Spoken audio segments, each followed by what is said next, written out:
Hey, how's it going, guys? What is up? And welcome back to another Escape from Tarkov update video. Earlier on today, we got a tweet from BSG pointing out that there will be a major patch tomorrow, that patch being 0.13.1.0. Now, a lot of people are very excited about this. Also, a lot of people are very disappointed about it, and I'm going to explain those reasons very, very quickly to anybody who's wondering. No, tomorrow's patch is not coming with a wipe. What does this mean? This means that the next wipe that we're going to get, i.e. the next major content update we're going to get for Tarkov, is likely another, I would guess, at least 2 months out. Now, maybe they're just pushing this to test it before they actually wipe the game, and maybe it'll actually be sooner, maybe it'll be ready in a month, but lads, honestly, at this point, flip a coin, who knows? Go to Google, type in random number generator, and that might give you the number of months until the next wipe is. The other reason why people are a little bit disappointed is this image right here. So I'm going to give you guys a quick look at this before we get into the patch notes, which are good. Okay, don't take this as this patch looks shit. It looks good, but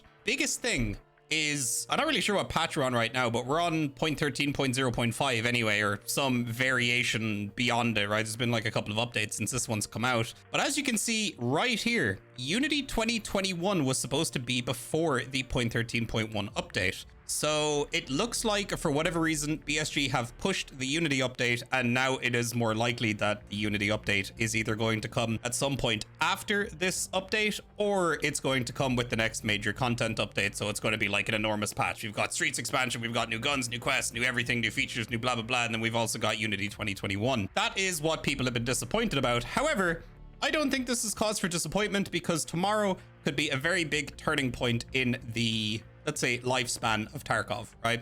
Very important update tomorrow, and we're going to get into it right now, and we're going to have a look at everything that is changing. We've got a list of changes here. The key goal of this update was to fundamentally change the architecture of player display and synchronization on the client and their connection to the server. The goals that were achieved are, now, before we get into this, a lot of this stuff is old, like, as they say, like spaghetti code that has been rewritten in order to basically make it more efficient and make it work better. So we're getting rid of tons of old code and we're introducing a bunch of new code. Now, listen, lads, this patch tomorrow might be like many other patches where it goes live, goes out to lots of people, and there's going to be bugs and all that other kind of stuff. But look, we're used to that, but hopefully it's going to be good. So increased number of network entities in the raid on Streets of Tarkov. In the future, changes are possible on other locations as well. So what this means is they're going to be upping the amount of scavs and the amount of players and stuff like that on Streets of Tarkov. So Streets tomorrow might be absolutely nuts. I don't know what the player count is going to be. They said they wanted to get it to 60 someday, but I guess we'll have to wait and see tomorrow just how many people can be in one Streets of Tarkov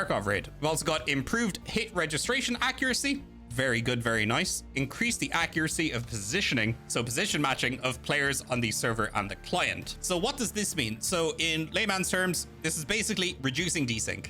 So it is you looking at another player and then his inputs happening on his computer and you seeing the inputs faster on your end. So this is desync reduction. So that's all that means. Reduce the chance of desync with the server. So again, that's pretty self-explanatory. Better network traffic optimization and memory consumption optimization. So there are still quite a few memory leaks in Tarkov, but it's getting better. So hopefully they fix the whole interchange thing where when you're outside the tech store, you get like 7 FPS. So hopefully that's fixed tomorrow, because I love that map and I would like to be able to play it without lagging everywhere. Now, this is very important. Major update to the Oculus Spatializer. So fixed positioning issues that could occur with a large number of audio sources playing at the same time. I don't understand what this means. I think it's just when multiple like explosions or gunshots are going off at the same time. When I originally read this, I took it to be multiple levels aren't like overlapping anymore, so you're not getting like doubled audio. Maybe that's what it's referring to. I'm not entirely sure. Weapon sound adjustment. Now the sounds of gunshots sound more volumetric, but with sound positioning retained. Fixed sharp jumps from mono to stereo. And then we've also got adjusted the interior reverb sounds when the character is wearing active headsets.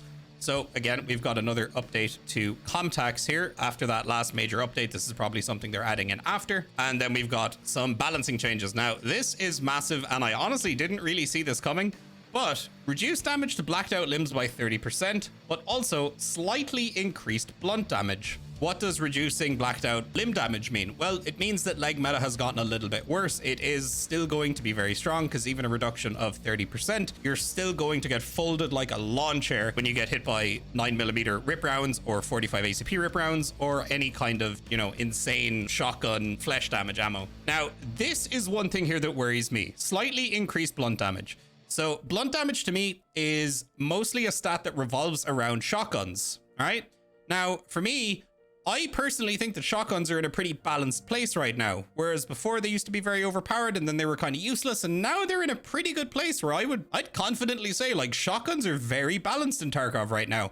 However, now we've got slightly increased blunt damage. I don't know if that's going to push them back up into being like, you know, overpowered anymore, but we'll just have to test it tomorrow and see what the blunt damage difference is. So they reduced leg meta a little bit and then buffed shotguns. This also does apply to other round types as well. Blunt damage isn't only for shotguns, but blunt damage mostly applies to shotgun damage because you are being hit by multiple projectiles. Rework the bot spawn system in practice mode. Now the number of bots is more accurate in relation to the selected settings. So there you go. For anybody who likes to practice in offline, there you go. I didn't actually read through these list of fixes. I had a very quick glance at this stuff, but these list of fixes here are new to me. So these are things that are being fixed. Fix the incorrect functioning of culling in some places on Streets of Tarkov, so that'll improve performance. Culling is basically assets that you can't see that don't need to be rendered in by your PC, therefore increasing performance. It's a very standard thing that game developers do. At least I believe that's what culling means. Fixed practice mode settings getting reset when reopening the settings window. So again, for people that like practice mode, you don't have to do your settings every time. Fixed bots not spawning in practice mode if the raid menu was not open prior to starting the raid. Fixed the display signature of thermal sights showing through the weapon. So this is, I believe, a nerf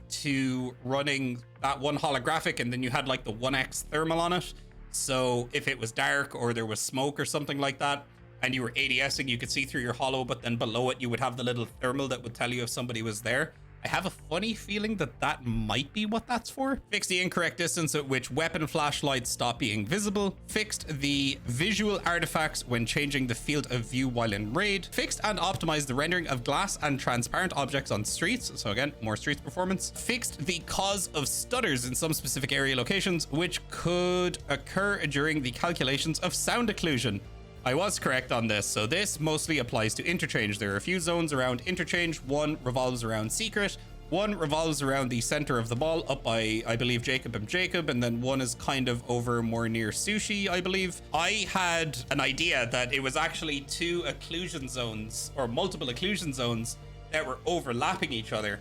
Therefore, there was being more audio calculations being made for your character, and that's what caused the stuttering. So I actually guessed that right, so that's pretty cool. We've also got fixed a bug where open doors could muffle sound or vice versa, be fully hear through and have no effect on sound in a closed state. I've actually never seen this bug before, but that's fixed now. Player scavs with high reputation no longer lose fence reputation if they kill the rogue bosses. So this is something people have been asking for forever. So there you go. You can now kill the rogue bosses on your scav runs and not be penalized for it. Fixed a rare bug where bosses or their guards would freeze after throwing a grenade. Again, I've never seen that. Why am I not lucky? Road decals are no longer superimposed on dropped items, equipment, and weapons. So that is a very simple one.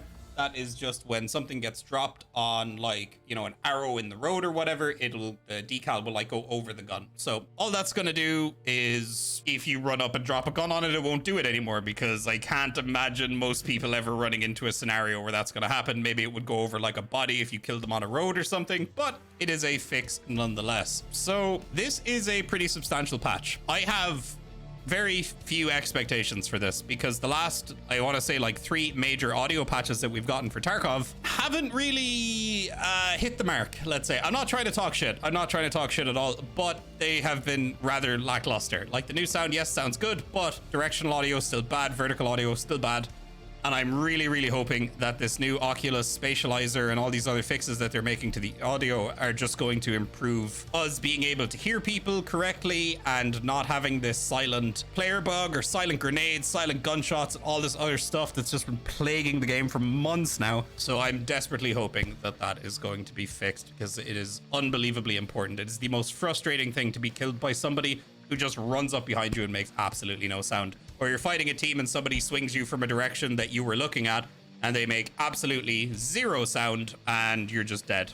So audio is a very important thing in Tarkov. I'm not going to say anything about it. I will likely end up making a video tomorrow breaking down how the game feels, how it plays, how the desync is, how the hit registration feels, because I also have some other things that I would like to talk about, so it would be a good thing to overlap into another video. So lads, hopefully you guys enjoyed. If you did, please make sure to like, comment, subscribe, all that lovely stuff, and I will see you guys on the next video. Peace out, my dudes.